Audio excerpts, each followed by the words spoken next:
Welcome everybody in the galley, and welcome to our esteemed panelists on this incredible topic, incredibly important topic in today's ecosystem and everything, considering everything that's going on in oncology and applying the virtualization of care and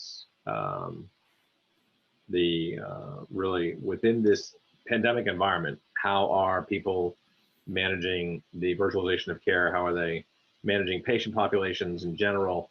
Primary care has been heavily affected, obviously. It's been cut across all 26 major diagnostic areas.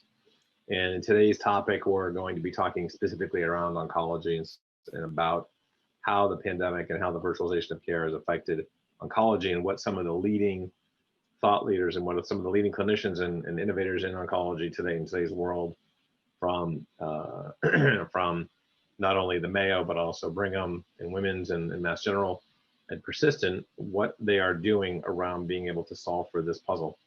And again, I want to thank Persistent and all the good people there for their sponsorship of this program and their contribution to the digital health community, not just in the US, but globally, in responding to the pandemic and providing extraordinarily deep resources to people in need that need to understand how to very rapidly shift their infrastructure in IT and digital health in this pandemic.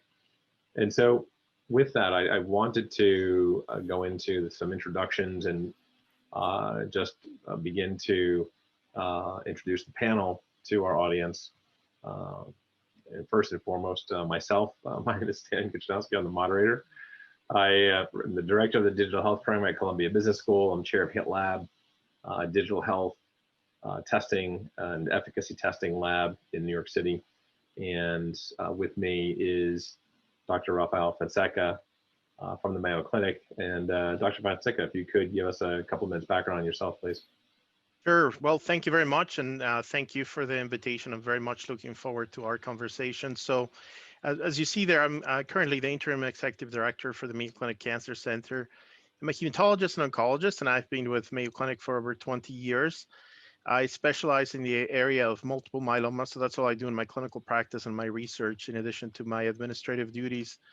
In addition to serving in this capacity as the director for the Mayo Clinic Cancer Center, this is enterprise-wide for the Cancer Center. I'm also director for innovation and transformational relationships here in Arizona, which really tries as a position that tries to address issues, related to connectivity, digital solutions, platform, and the like.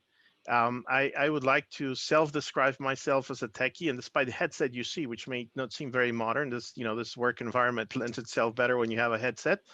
But I'm just delighted to see what we're able to do now with remote connection and telemedicine. And I know we're going to talk about this, but I'll just start with a statement saying that I think the genie is out of the bottle, and I can't wait to see what the future looks like as we go through the next wave of offerings. I love it. Yeah, I think that's certainly going to be one of the big topics of conversation today, and want to certainly dive into that. Next on the panel is Sarah Solachi. She's the Chief Strategy Officer at Mass General. And Sarah, a little bit of background on yourself, please. Sure. Thanks, Dan. And thank you, Persistent, for sponsoring. And thank you both for giving me an excuse to put on my big girl clothes. It was a treat. So yes, I'm Sarah Solachi. I'm the founder of Mass General Center for Innovation, Digital Healthcare. I'm also the Senior Managing Director and our Chief Strategy Officer for Digital Health and Innovation and Connected Systems. I've been in healthcare a little over 20 years. Started my career working in Medicare rights advocacy in New York City, worked for Memorial Sloan Kettering Cancer Center, Boston Children's Hospital, and came to Mass General about 13 years ago to work with the Mass General Cancer Center. So I've spent a large part of my career working in cancer. About 3 years ago, in discussing with leadership where Mass General potentially had some more opportunities to innovate and better organize and coordinate our efforts, decided to move into digital health. I have no background in digital health. I'm not an engineer. I do not know how to code software. I'm pretty much a tech vortex at the end of the day, but in some ways I think it's worked to my advantage because able to really hone in on whether or not the technology solves a problem as opposed to how the technology works. It's a busy time still at Mass General. We just went into back into an emergency state of affairs yesterday, anticipating another COVID surge. I think though what's been really exciting, similar to what Dr. Fonseca shared, is that we've really been able to see COVID become a catalyst for how we have been able to move so much of our care into the virtual space. And we'll say just with respect to the Mass General Cancer Center, though many of the ambulatory practices had to shut down, as we know with cancer, it's just different.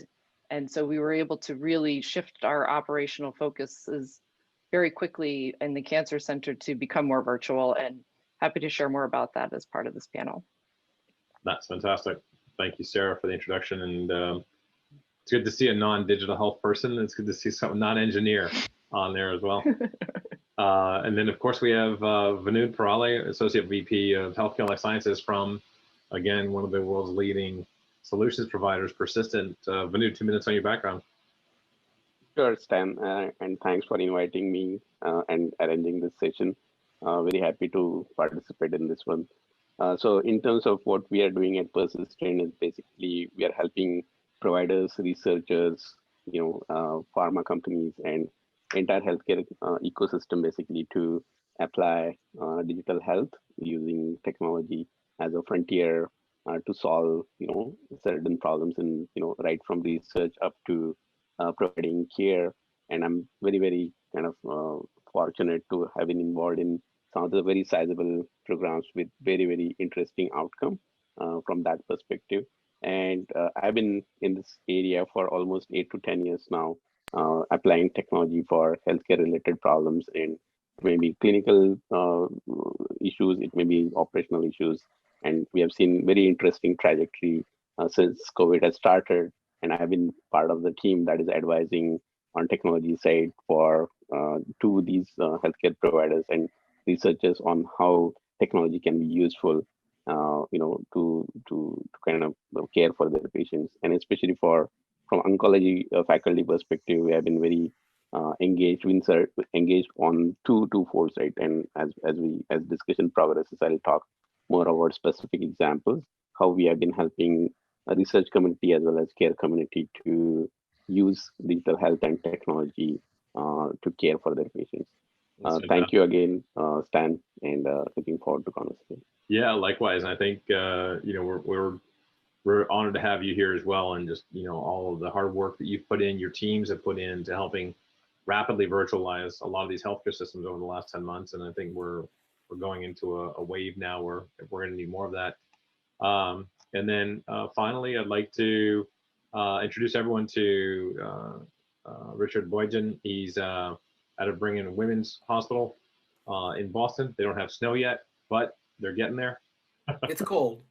It's cold. Yeah, so Richard, if you could please give us 2 minutes of background on yourself as well. Yeah. So I'm a nurse practitioner by training, and the creator and the director of the virtual prostate cancer clinic in the Department of Radiation Oncology here at the Brigham and Dana-Farber. And basically, we've been operating since 2016, where with a digital health platform that I'll say I'm just enough techie to be dangerous, because I was able to program my own proof of purpose, if you will, of how we can manage people from a distance versus having them come in and saving them the time. And it's kind of been an ambition of mine since I was actually an oncology patient. I was diagnosed with leukemia back in 1996 and ended up having an allogeneic stem cell transplant, and coming into the hospital a lot, as Dr. Fonseca can tell you that. So coming in there a lot, and then after a while, it was, how could I come in less to try and get back to my normal life and not be, still get the care I needed, but maybe from a distance, so I don't have to travel so far and spend so much of my life, in a clinic. And that's always been a drive of mine. And thankfully, and working in the radiation oncology department with prostate cancer patients, I thought there's got to be a better way to do this. And that's what led to us building that initial test platform to manage people from a distance where they didn't have to come in anymore, and they could get their care, and we could make sure they haven't relapsed and deal with any symptoms that they have in a more remote manner. And I'll say that it helped our department a great deal when the pandemic really hit in March, and we had already had this up and running for a number of years. The GU radiation oncologist, it was a smooth transfer of care to our clinic, and didn't have to, work on the fly like so many other people did. Yeah, I think that's stunningly important, and the transition that we've seen now is incredible. Let's jump into this. I think the ideas around where we're focusing have a number of different issues and a number of different facets to this never-ending type of puzzle that we're working with here. What I'd like to do is first jump into this this question around economies. Hospitals right now are struggling more than ever with reimbursement, and I'll make this first question a jump ball. Whoever wants to jump in first. But what are some of the economics around the virtualization of cancer care, as cancer patients are trying desperately to maintain their regimens, as they're trying desperately to get their labs done, get their tests done, and maintain their therapies. What are some of the economics around this, not only in terms of the patient costs, but also the hospital costs and the revenues? So maybe I can take a first stab at this, Stan. Happy to answer. This is probably one of the most interesting aspects of what we're seeing with virtual care. When it comes down to sustainability, a lot of what really keeps the lights on is the administration of medications and the procedures in hospitals, and the actual, as many of in the audience know, the charge for the visit is just a small part of what we do. But unfortunately, that's the way that people have protected time, and that's the way in which doctors can spend some time explaining and planning with patients and going through those so important conversations. Well, it turns out that historically you can only do that when you're in that face-to-face, but the value of that is very limited, because if you live next door, maybe that's okay. But if you're 4 hours away and someone has to drive you and someone has to take a day off of work, and maybe you have to pay for lodging, gas, and meals, no matter what happens with the insurance, it's right there. There's a significant negative for a patient and their family members. And the way this works out, in my opinion, and I think we're just starting to see the first sort of wave of information come back from that, is that hospitals can actually be successful if they apply the ability to see patients now in these tools, and don't think about it as a unit, but actually as part of the whole, where maybe oncologists can see more patients, maybe those patients can still come and receive the care, and the hospitals can recognize the revenue. And it's also of great value for patients, because then they don't have to lose all of that I alluded to. So again, this plays out in different ways for the different cancers, for the different types of therapy we give. So there's a lot to unpack in that answer. But I would propose that at first glance, there are great opportunities for better value as we do this. I'd be happy to. So, I focused, I developed a digital health platform really to try and change the traditional oncology model of care, which, was you have an in-person consult, then you're treated, and then you enter this long follow-up phase, at least in prostate cancer.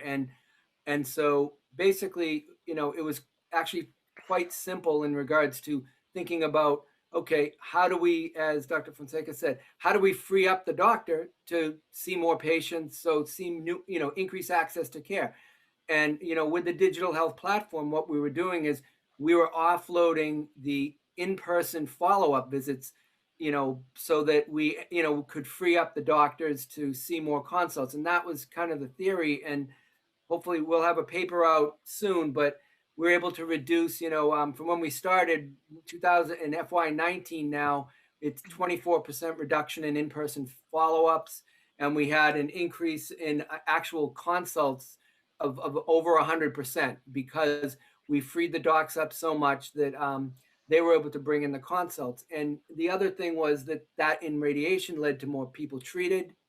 And that, and it also for oncology in general, it depends on the model of reimbursement to how economically feasible things are. But doing that in radiation oncology, people will know. I mean, we were able to increase revenue compared to before we started by 74% in FY19.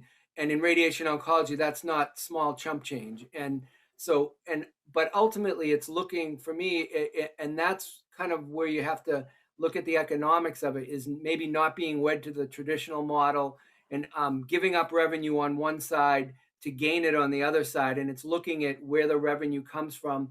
And, ultimately increasing access to care is always going to be a better thing. And that, and that's kind of what our focus was on, is reducing the need for them to come in for visits for follow-ups, so we could increase access care on the front end. And, being able to treat 20% more patients is a big deal. So, now, where does that 74% increase? And that's a stunning number. I cannot disclose. My chief financial officer is percentages are what I have to report. But no, just curious, is it because other people were not able to do scans, or was it where did that? Because most people are prostate seeing cancer is one of the largest group, obviously, for men, and there's an abundance of people looking for, especially from academic centers, such as Dana-Farber, Brigham, as well as Mass General, the Mayo Clinic, Sloan Kettering, so there's a lot of people coming that want to come in. And so it reduced the backlog. And in a lot of, I'll say in prostate cancer, at least, if you can get them in sooner, they'll tend to stay with you. So if you're, and that's just, what we've seen, that, so that's how we've been able to increase, is literally just by freeing time for these doctors to see the consults. And, and again, traditionally we used to think of that as a 1-to-1 ratio, whereas we're called, now we're advanced practice providers. So we'd offload to a traditional in-person clinic to the APPs. But, again, you're still limited by space and time. And so what the digital health platform allowed us to do is to really manage a larger volume of patients with less people, and I, just to say, we also have excellent post-visit data that the patients like this care a lot, because they know that we're still a point of access. And if they do relapse or they run into a problem, we can still bring them right back in, and they get, the doctor who they trust so much. It's fantastic. Yeah. I think another important point to drive home from what Rich just shared was the cost savings piece, right? So there are going to be activities that we can embark on that will help increase our revenue, leveraging new billing codes for remote patient monitoring, et cetera. But I think there's also an opportunity for significant cost savings. There's a study that came out at ASCO, virtual ASCO this past June, said the cost of cancer would increase by, I think it was close to like $250 million, $250 billion between now and 2030. Now, granted, that's data pre-pandemic, but that was largely based on pre-pandemic. But that's a significant number, obviously. And so, if you look at where there could also be opportunities to cut costs using virtual tools and digital tools to, say, reduce readmissions, to reduce length of stay even. So we're able to, and we saw this through the COVID surge, wanting to discharge patients as soon as we could and be able to send them home with tools that would allow us to monitor them and connect with them in what at the time their home environment, so that we could free up capacity for our inpatient environment. But it's also, I think, an opportunity to start to provide a different level of care and connectivity between the provider and the patient, which has, again, more of a qualitative value, but could have downstream effects on the on our revenue streams and cash flow. So, for example, anything in supportive care, right? Interventions that allow a cancer patient to connect with the provider to prevent a readmission. So I think there's another study that came out maybe it was before COVID. There's just like everything before COVID is one big time frame, but it was within recent years.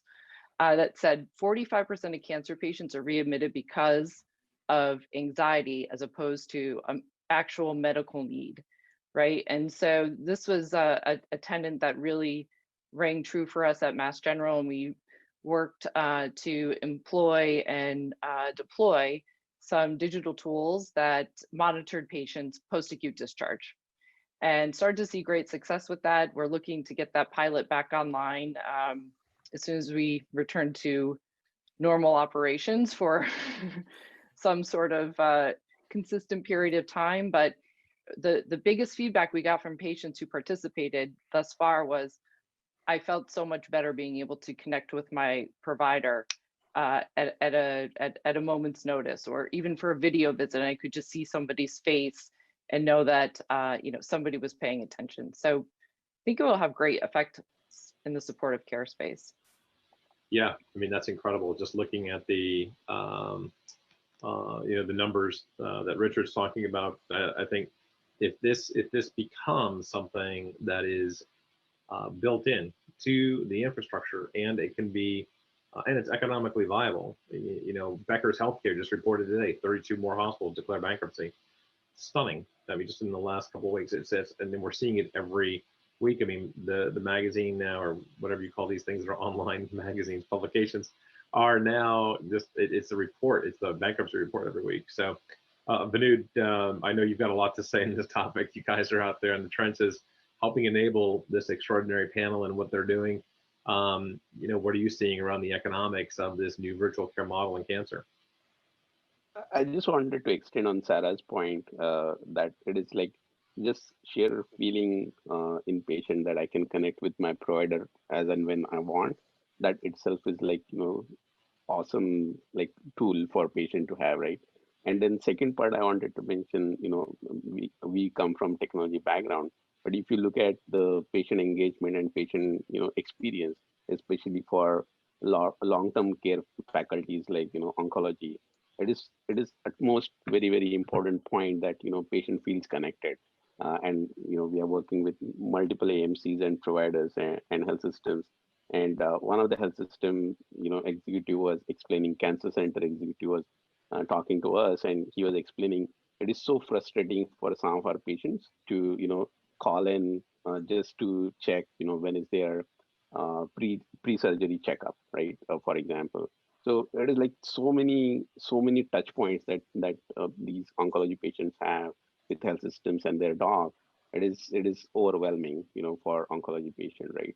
And having digital health kind of a channel for health system, and also for a patient to connect back with health system and their care team is phenomenal, right?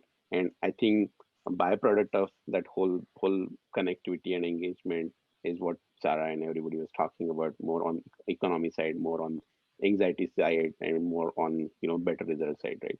So I think all in all, I see like oncology from my perspective, digital health started with very simple things like booking an appointment. Now it is reaching up to specialty service lines and streams like oncology, and it's great to see how shift is happening, and how COVID has accelerated the shift, and this economic benefit from provider perspective, I hope will remain in longer run, and that way it gets some necessary help that health systems are looking for.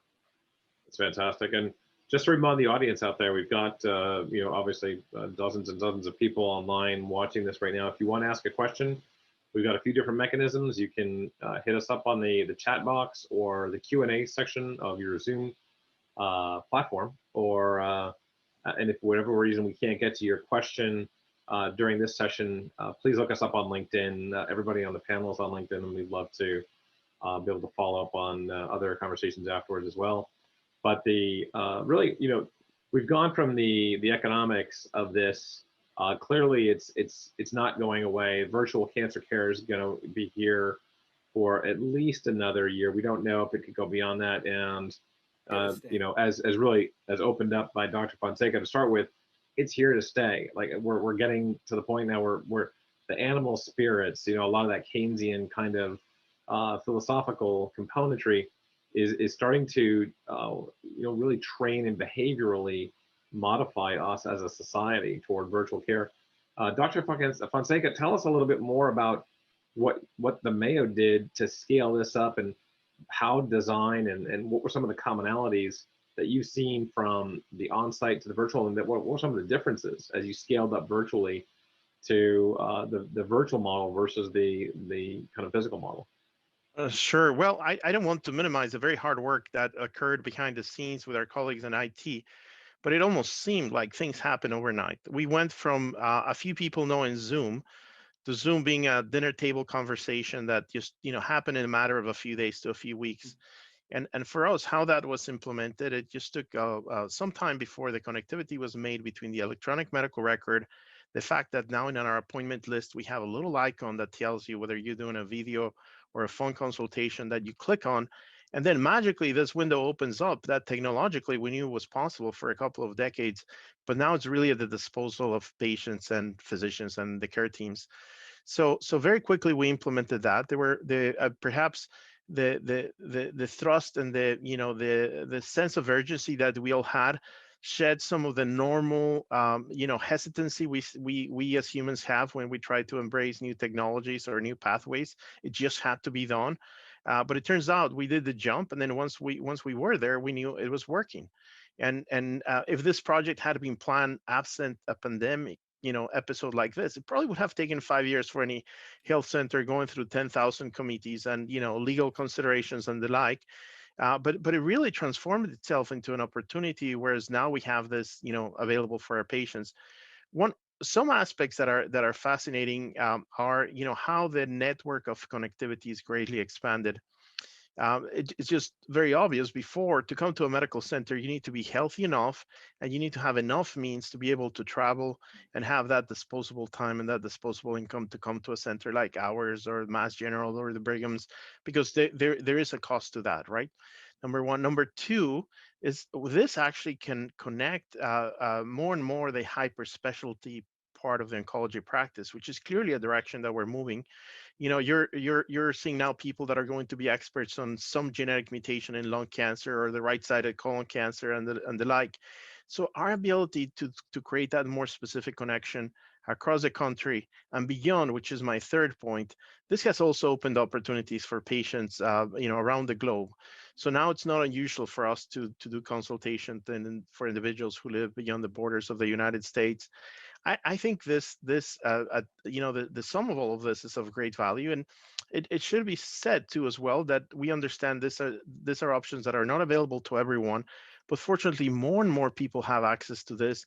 So I think the ability of cancer centers like ours and those represented in this call can also reach populations that traditionally would be left out from the more sophisticated aspects of care. So it turns out that this sophisticated technology, let's call it that for now, is actually allowing for a more democratic approach, if you may, to how healthcare is being delivered, which I think is fascinating and not talked enough, because the reality is we can reach more in less time, and I would argue better. Now, there are some aspects that can be done. I know my colleagues in neurology have a hard time because you do a physical examination there is crucial to your monitoring, and that's true for other cancers. But for the cancers like I see or we heard for prostate cancer, our need to be face to face with the person or doing the physical examination is not that high.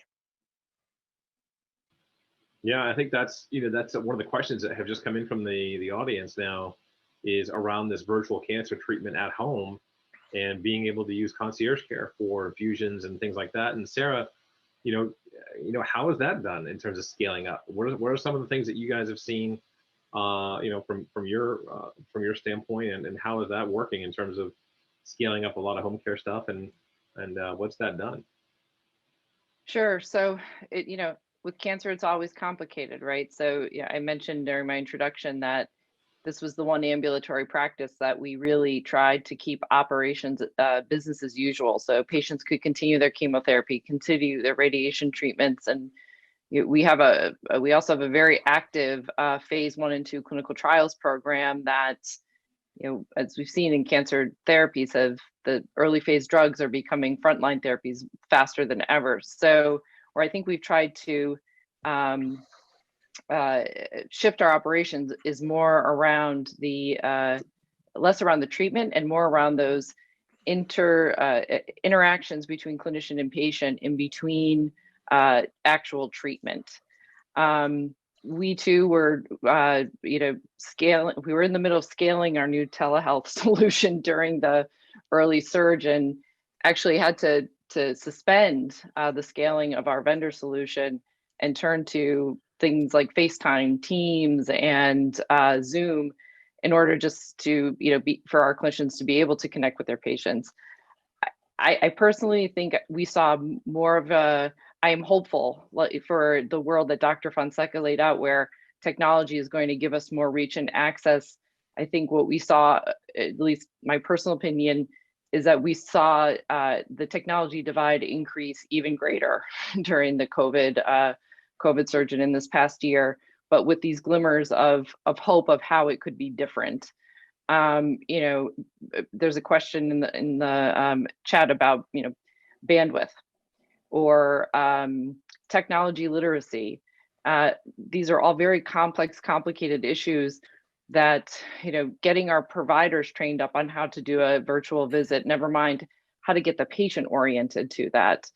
And so I think we still have a lot of work to do to really look at how technology can not create further disparities in care and yet create that access that I think any of us that work in digital health are working in this field because we believe that that will be the case, that this will be our way of scaling and bringing our know-how to a greater population. But there's just so much more work to be done. No doubt about it. And we've got another question coming in from the virtual auditorium. Digital health has seen an explosion recently, both in terms of venture capital and new companies. But in your experience, what are the pain points that are still persisting and that are not being addressed in oncology that can potentially be addressed by virtual care and digital health? And just going around the horn here, as it were, on my Zoom screen. Richard, you're up next. What's your opinion there? What's your thought process there? Pain points. I think part of it is, COVID has forced people to do it, thankfully. But I think, when we talk about digital health, don't just think of a video visit or, because it can be a telephone visit. But also, when I think of digital health, it's I think of it as a really great way to we have a workforce issue that's coming, that not enough providers to manage people. And instead of thinking of I think of video visits or telephone visits as a one-to-one transfer. You're going from one in-person visit to one, video visit, but so it's still going to require the same amount of workforce. It's still going to require space to do these things. But using the digital health platform and, I think what we've been able to do is a one-to-many ratio. So, and it's been able to triage patients. So what I mean by that is that using the technology out there, and I must thank Persistent, because with Persistent and the MGB, health platform team, we were able to build a much better model than I built. And what we're seeing is, that it can triage patients to, okay, the patients that have relapsed, we know instantly because their blood work was analyzed and we can tell that there's a relapse. So they're on a higher level. Or patients with significant symptoms, we can tell that by the symptom survey they're sent. And then there's what I'll call the walking well. So then there's a whole level of patients that haven't relapsed, their labs look good, and they don't have significant symptoms. So our approach has been to what most patients want to know, and I know that I did, am I okay? So send them an instant kind of notification that, okay, you're doing well, tell them what their, scores are, tell them what the, and that they don't have any symptoms, but then give them the option to, if you'd like to schedule an in-person visit, please let us know, and we can, not in person, excuse me, a video visit or a telephone visit, we can do that. But it allows us to manage a large amount of people, because a lot of people are okay. Let me just know I'm okay. And if they want more, they can ask for it. And I think, and also looking at, we've got to think of different communication modalities and utilizing them, especially for different age groups. So a lot of my men are older, they would prefer telephone calls to video visits, or, you know, and younger patients, it might be text messaging because, you know, Lord knows, you know, my daughters, that's the only way we communicate, even in the same room. So I think that, you know, it depends on your age and it depends, you know, but the pain points for adapting, I think part of it is making it economically viable, meaning that it's not going to hurt too much, you know, because people can develop really great digital health things that, you know, they're not, you know, they don't help, they cost more, or that's a big thing. But and it's also, you need to prove with metrics, you know, that this is doing what it says, and so that was my experience, was showing a test of what we built in a smaller atmosphere, and then, you know, proving that it does this, showing them that it does this, before you'll get the attention to say, oh wait, if we scale this to, you know, the professional model, if you will, that Persistent helped us build, you can do much more and a much better thing. But, you know, it's still, you got to prove yourself. Yeah, there's no doubt about it. And we were talking about that yesterday in another class that I teach at Columbia, and it was very much around that, around the needing of the necessity of evidence, sorry, within the model, and that's absolutely critical. And Vinod, you know, obviously, you know, Richard just talked about Persistent a couple of times, and you know, what are some of your perceptions around scaling these digital solutions virtually? And how those are turning out, you know, and you know, more particularly back to the question of, you know, at-home concierge care. Is that feasible? And is that something that you feel that there's a great deal of future in? Yeah, absolutely. I think Richard made a great point. I think virtual health or digital health is not just one-to-one mapping from, you know, physical visit to virtual visit where you talk to somebody on video. There is lot of scope, right, from technology standpoint. And, you know, Richard and we work together to demonstrate what technology can do. And it is not, again, you know, goal is not to reduce number of visits. Goal is to basically to, you know, use data and really monitor this patient and the whole trajectory where this patient is going, looking at different biomarkers, looking at different clinical data, and making intelligent recommendations so that care team has the information, patient has the information, so that they make right decisions, right? I think so. This shift, you know, in mindset, like it is just, you know, moving from physical visit to virtual visit on phone or video is just a start point in my mind, right? There are a lot of other areas where this can expand, and this is expanding into other situations and conditions. And I think oncology will greatly benefit because, as I said before, this is a long-term care situation and complex patients, and, you know, high touch, you know, care delivery model, and all of this is very good scope to bring in technology and to reduce pain for the patient and bring, you know, economic element to the health system as well. So what I'm saying is, like, Stan, this is just a starting point in my mind. We're just starting on this journey, and it will take us to very nice situation, hopefully, where patient can, you know, demand for care, and before patient asks for the care, you know, providers will be able to understand and then provide that care to the patient. That's absolutely brilliant, Vinod. So you guys heard it here first. Vinod has created the first decision at the point of patient. It's no longer the point of care. So it's not K-pop, it's D-pop, decision at the point of patient. So that is what we're talking about, people. And Vinod, thank you. You're absolutely right. This is no longer about point of care decision making. This is now point of patient care making. Could be at their home, could be at some you know, retreat that they're at, trying to escape the virus somewhere. And frankly, it could be at a hotel. Maybe they got trapped with COVID at a hotel and they have cancer, and they've got to get a bunch of remote telemetry stuff shipped into their hotel room so they can actually take care of themselves there. And so this DPOP model that Vinod's talking about is a decision at the point of patient. Really, you know, just absolutely spot on there. And so, Dr. Fonseca, we've got actually a question that came in specifically for you around what you're seeing, again, you're in Arizona. For those of you who signed in late, he's not in Minnesota. He's actually one of the lucky Mayo people. So he's basking in the sun, and that's the, what do you do? I mean, Arizona, I mean, we just saw in the elections, 99% of people that live in Arizona live around Phoenix. And so you've got now, a good population of people that live in the middle of nowhere in the desert, or in the high country on the rim above, kind of in the Flagstaff, Grand Canyon area, Sedona, that are far away from your center of excellence.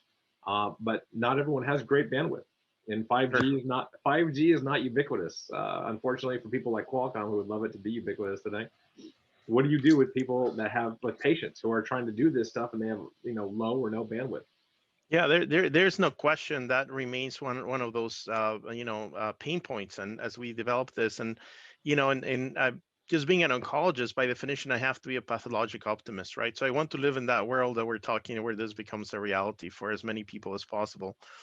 I'll give you a couple of quick examples. So we realize that there's a concentration in large urban centers here in Phoenix, which is a whole other conversation, because even those that live in the west side of the city benefit from remote care, even within your own city. But when you go farther out, so many years ago, over 10 years ago, our site developed a telestroke program where we had a robotic presence at multiple ERs across the state, where one of our neurologists was on call 24/7 and would go to the bedside and do an analysis, and essentially just about making a decision whether you administer, a fibrinolytic agent or not. And that was incredibly well received in the state. But that was in the hospital. So those are the points with, with the access. Now, more recently with COVID, we saw a significant increase in the number of cases in the Navajo Nation, and that represented some challenges. So there were some opportunities in certain point areas to provide the support and provide some of the education of the healthcare providers in the communities. But the reality, it was not true for everyone. Now, my pathologic optimism comes in that there is a future that perhaps realizes, what drove, for instance, the sale of WhatsApp. WhatsApp going out for $21 billion. So, because we may not have broadband, but we have a cell phone. And if we get to the point that those solutions are more cell oriented, then it's more of a game changer. Now, so is a video essential? Perhaps not for everything. Is synchronous essential? Certainly not for everything. And I think, as Vinod was saying, this is going to evolve, and we're going to learn in new and better ways. And I wish it was a reality for everyone right now, but just being cognizant of that. And even with those limitations, there's options for more than we had in the past. Yeah, that's spot on too. And Sarah, talk a little bit about remote monitoring. We've got a question coming in from the galley around remote monitoring being so critical in oncology. Do you think that partnering with med devices and hospitals and technology is going to be the key to success in the future? Absolutely. And frankly, that's a large part of my role, is to bring these complex partnerships together, because I think, as all of the other speakers here today have alluded to, there's no one magical solution, right? And so I think the trick is going to be to find a suite of solutions that you can configure together, almost like granimals, to meet the needs of that one particular patient, right? So, and historically, I think I've worked at 3 AMCs now. It's very hard for the AMCs to work with industry. We're not as nimble, we're not as quick, and so I think finding the right partnerships where the incentives are absolutely aligned, and where there's mutual understanding around what each party brings to the table. So there's incredible tech out there right now, and incredible sensors. A year from now, it'll be a whole new crop of incredible sensors that will replace today's sensors. There's a whole other bunch of platforms out there too. At the end of the day, it's got to be, what's the right fit and what's the right environment to really innovate. And so I think when we look at our industry partners and who we're going to innovate with, we don't look for one. I may pick a platform, a different sensor, a different coaching protocol, and try to bring these things together to really meet the needs of the patient. So I think it's not just one partnership, it's actually going to be multi-partner partnerships towards innovation. And in that case, it's really around finding who's the right fit culturally for the partnership itself to make the quickest and most impactful solution to bring that to market. And what are some of the better ones that you've seen now? What are some of the sensors and that kind of goes into another question I'd like to talk a little bit about is what are some of the better digital health technologies that you've seen help cancer patients today, that help empower telemedicine, remote monitoring, and EHRs and other things? Yeah, so certainly I can't, because of our conflict of interest policies, I can't give a particular brand or company, but I will give I'm happy to share some of the success factors I guess I've seen or criteria. How about that? How about a generic platform? Generic platform, great.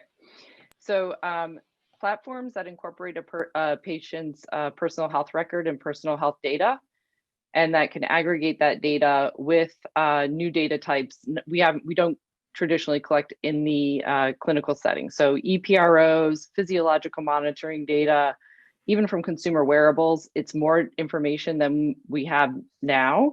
Configuring those platforms and the EPROs to really elicit information from the patient, preferably prior to a visit or phone call, so that the clinician knows what they're walking into and potentially can have a treatment plan ready ahead of time. With the sensors, I think we overcomplicate the sensors, frankly. And certainly at a place like Mass General, where we're seeing some of the sickest and most seriously ill patients, we tend to go towards, we need that FDA approved full-on medical device. Well, do you really need that in the home hospital, or can I get a $20 SpO2 on Amazon and ship it to my mom and we're going to be okay, right? So I think really looking at the environment of where the patient is and then identifying, but there's plenty of good solutions out there, including consumer wearables like Fitbit, Watch by Apple, that can give you just some really key data points that you need, like just activity, accelerometry, falls. There's all sorts of stuff out there now. It's really then about integrating that into the right platform. I think that brings this other data that we don't easily have access to from the patient, that is starting to show game-changing effects.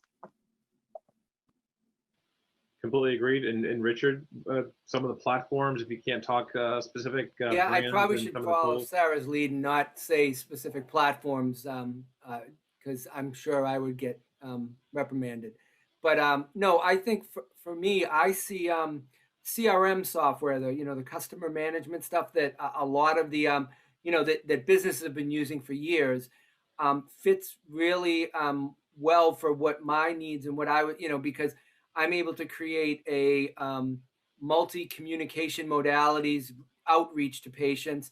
Plus, you build in clinical data analytics that you can extract from the EMR with whatever you need, and you're also getting ultimately, I envision this like Persistent has talked about, is empowering the patients, because if you're building in communication ability, the analytics to whether the patient's doing well or not, and it's spitting out, it's not only helping the clinician, but it could actually communicate that back to the patient, and patients are empowered and can self-manage them. But I think but it is, like Sarah said, it's a combination of, like, the CRM software seems to be built, again, I'm very naive to all the other stuff, but it's built that you can have it doing so many different things. And, and that is the key. Like Sarah said, is you don't want to fall victim to just one, approach. You need to look at, how do you address that? And,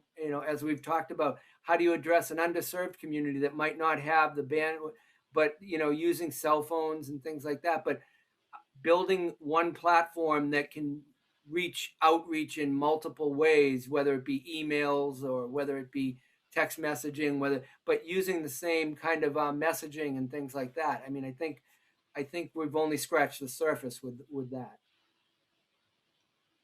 Absolutely agreed. But, I think there's a lot more to learn about this. We are really at the very beginning of a very complex and long journey. And certainly one of the things that everyone wants to hear about, and again, anyone in the audience who has a question, please just pop it up on the chat bar or the Q&A box. But something that we've certainly discussed in the past is around value-based care, right, Dr. Fonseca, and how these digital tools are going to either really prove themselves out in a value-based care model or fail and really end up washing out. And so what's your perspective there? And how do you see these tools enabling the value-based care model, or do you see some of these tools going away because they just don't have a role in value-based care? No. I think they will, and the next generation of health economists have a whole new field in which they're going to be working as they try to integrate the considerations that come from this. So in systems, in closed systems and capitated systems, I think that they're going to track this perhaps even more carefully than in the traditional fee-for-service model. And but the reality is that a lot of this will open possibilities for larger contracts as well too. And particularly as one thinks about the rare disorders, that can think of multiple examples of things that we all do and we are supposed to cover. So for instance, I'm a hematologist, and so when I'm doing the consult service, I'm supposed to cover TTP in the hospital. But there are 5 national experts on TTP. So if you're a health plan, won't you have a lot of benefit from having someone chime in and come and help in your system and get the right treatment, some of which are particularly expensive for the right patients, and do the right testing. And that conversation you can extend to so many other aspects. To me, the key aspect of value is doing the right thing for the right patient.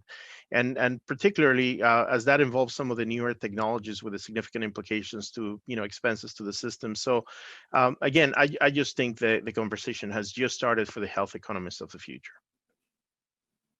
Agreed. Absolutely agreed there for sure. And I think that's one of the things that people are struggling with right now. Is that how do we actually prove the economic efficacy through the clinical testing, the experiential testing, because it's so broad and it's so difficult to show that a digital health tool is working over every audience all the time. It really doesn't.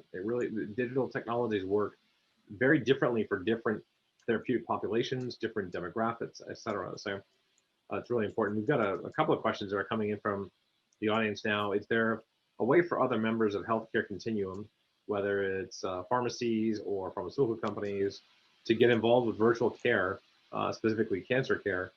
In other words, any way that they can support hospitals, physicians, and patients using the therapies? How are some of these other stakeholders that are not directly related to the provision and delivery of healthcare, that aren't touching patients necessarily, what can they do to help you guys out? And again, we're going around the horn here. Go back to Sarah.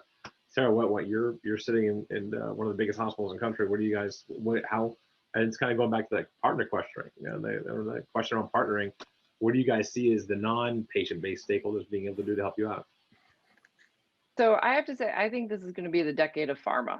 For pharma to show its, at least for the AMCs, we've had some of our most successful digital health partnerships working with pharmacos. And I think this probably can touch upon Rama's question too. And I hope I'm saying your name correctly, Rama, in that, where pharma and the AMCs are so well aligned is around the need for rigor and scientific proof in order to bring something to market, or in our case, administer it to a patient. So I think that our incentives and our constraints are actually very much aligned. And so that has really helped fuel some very successful partnerships, especially as it relates to enrolling and patients in clinical trials, and more importantly, keeping those patients engaged in the trial. Now, I would say that I think in the cancer world, it's different. You have a much more motivated patient population, which is great for innovation, but doesn't necessarily account for that last mile that you're going to see with other patient populations where there's less motivation. So I think there's still some work to be done there, where we have a couple of partnerships in progress now around with pharma partners, or more around taking care of patients with chronic diseases like heart failure, diabetes, hyperkalemia. And I think what we're seeing is that there's first of all, any technology that enables the patient to connect with a clinician or provider is key, whether it be through chat but also gamification. And that, maybe it's because we're all bored right now and we're stuck at home, and, it's more fun to play 2-dot than it is to be on Zoom. But anything in the gamification space, and seen a lot of success for that, especially in the cancer world. So, and we tend to roll out any of our digital health technologies that we either co-create or are piloting in the research space, because we want to see how it does in terms of helping with enrollment and adherence to clinical trials in particular.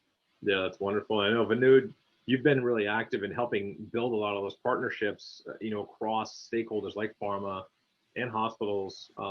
Maybe you can shed some more light on how that goes and how that works. Yeah, absolutely. So we are seeing, COVID was like one step, where there was a bigger push for digital health, and I think post COVID, because now everybody's kind of trying to innovate, right? And they have been forced to innovate. So what we are observing is, there are very different type of partnerships and models, care models are going to emerge, with tools in hand, and then there is another factor that is playing out from previous question is value for care. So all these parameters are going to drive these healthcare ecosystem companies like providers, pharmaco, researchers to come together to to provide better testing, a diagnosis, better diagnosis, faster diagnosis, accurate diagnosis, right? And then also care delivery. So I think this whole engine is going to be kind of pushed with more thrust, right? And COVID is being that thrust, fortunately, unfortunately. But this what Sarah said is like, is very interesting, that how all these different kind of partnerships are going to emerge, and pharmaco companies are, definitely are going to be part of that. And we are very thrilled to partner with some of these early ventures and being technology partner to some of these healthcare ecosystem players as well. Yeah, I think that's absolutely right.